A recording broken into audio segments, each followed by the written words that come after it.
हरे कृष्णा। सनातन दिव्यता में आपका स्वागत है और मैं हूं पदम गुप्ता।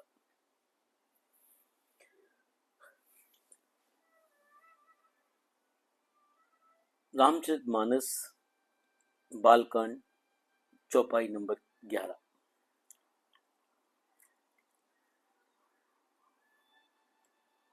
जुगत वेद पुन पोहै रामचरित बरतार पहिरई सज्जन बिमलुर शोभा अति अनुराग।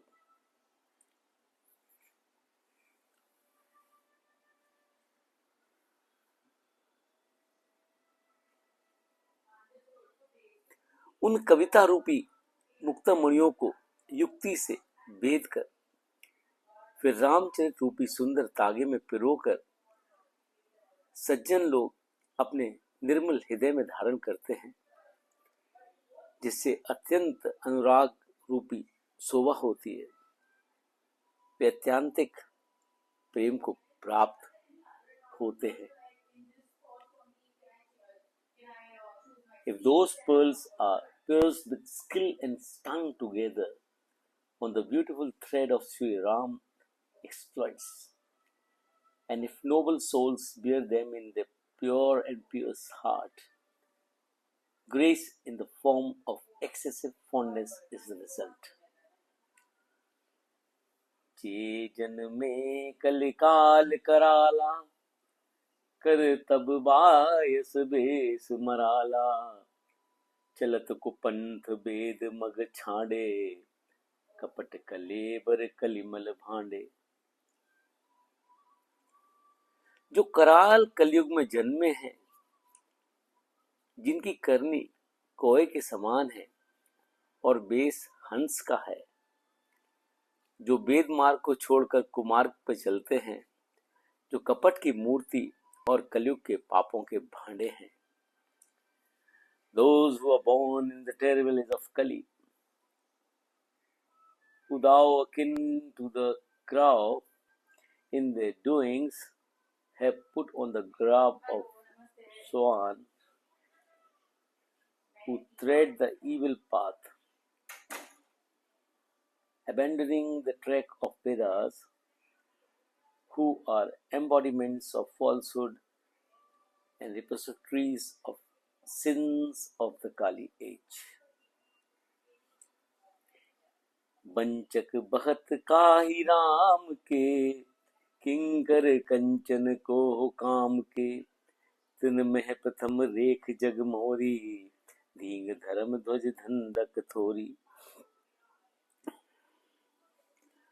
जो श्री राम जी के भक्त कहलाकर लोगों को ठगते हैं, जो धन क्रोध और काम के गुलाम हैं और जो धींगा धांगी करने वाले धर्म ध्वज जी, धर्म की झूठी ध्वजा फहराने वाले दम्भी और कपट के धंधों का बोझ ढोने वाले हैं, संसार के ऐसे लोगों में सबसे पहले मेरी गिनती है।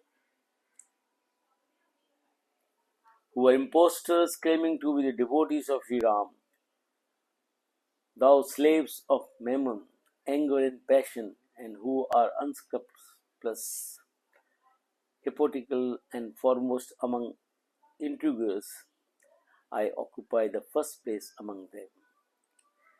जो अपने अवगुण सब कहूं, बाढ़ई कथा पार नहीं लायो हूं, ताते में अति अल्प बखाने, थोरे में हूं कि जान ही सयाने।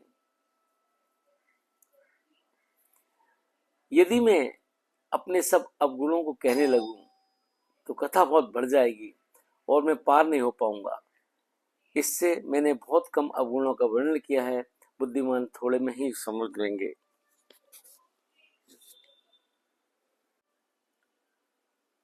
Were I to recount all my vices, the tale will assume large dimensions, yet I shall not be able to exhaust them. Hence, I have mentioned just a few. A word would suffice for the wise.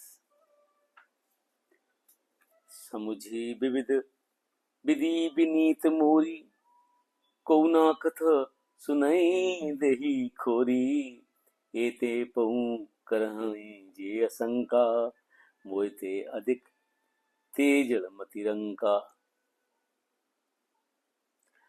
मेरी अनेक प्रकार की विनती को समझकर कोई भी इस कथा को सुनकर दोष नहीं देगा। इतने पर भी जो शंका करेंगे वे तो मुझसे भी अधिक मूर्ख और बुद्धि के कंगाल हैं। Appreciating the spirit of my manifold prayers, none should blame me on hearing this story. Those who will raise objection even then are more stupid and deficient in their intellect than myself. कभी न होए नहीं चतुर कहावऊं, मति अनुरूप राम गुण गावऊं। कह रघुपति के चरित अपारा, कहाँ मति मोर निरत संसारा। मैं ना तो कवि हूँ ना चतुर कहलाता हूँ, अपनी भुक्ति के अनुसार श्री राम जी के गुण गाता हूँ। जहाँ तो श्री राम जी के अपार चरित्र और कहाँ संसार में असक्त मेरी बुद्धि। I am no poet and have no pretensions to ingenuity. I sing the glories of Sri Ram according to my own awareness, my intellect, which follows in the world is a poor match for the unlimited exploits of Sri Raghunatha. जय मारुत गिर मेरु उड़ाही, कहूँ तूल कई लेखे माई। समुझत अमित राम प्रभुताई, करत कथा मन अति कदराई। जिस हवा से सुमेरु जैसे पर्वत उड़ जाते हैं, कहिए तो उसके सामने रुई किस गिनती में है। श्री राम जी की असीम प्रभुता को समझकर कथा रचने में मेरा मन बहुत हिचकता है। Tell me of what account is gotten in the face of the strong wind before which even mountains like Meru are blown away. Realizing the infinite glory of Sri Ram, my mind feels very diffident in proceeding with this narrative. Hare Krishna.